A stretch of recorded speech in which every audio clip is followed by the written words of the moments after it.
લક્ષ્ય ન્યૂઝ, એક નજર, એક લક્ષ્ય. સરદાર સરોવર નર્મદા ડેમમાંથી છોડાયું પાણી. વડોદરા જિલ્લાના તીર્થક્ષેત્ર ચાંદોદ ખાતેથી પસાર થતી નર્મદા નદીનું જળસ્તર વધ્યું. તીર્થક્ષેત્ર ચાંદોદ ખાતે નર્મદા નદી સિઝનમાં પ્રથમવાર બે કાંઠે વહેતી થઈ. પ્રસિદ્ધ મલ્હાર રાવ ઘાટના 108 પગથિયા પૈકી 58 પગથિયા પાણીમાં જલમગ્ન થયા.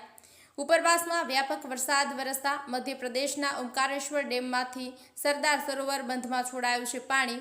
નર્મદા બંધમાંથી ગતરોજ 1.37 લાખ ક્યુસેક પાણી છોડાયું હતું, જેમાં આજે વધારો કરી ક્રમશઃ 2.50 લાખ ક્યુસેક પાણી છોડાયું.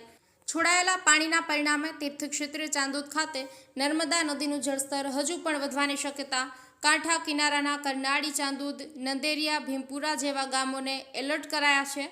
નદી કિનારે અવરજવર નહીં કરવા તંત્રની સૂચના.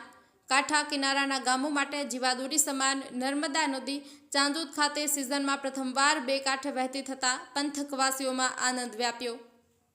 નિરંજન ચૌહાણ, ડભોઈ.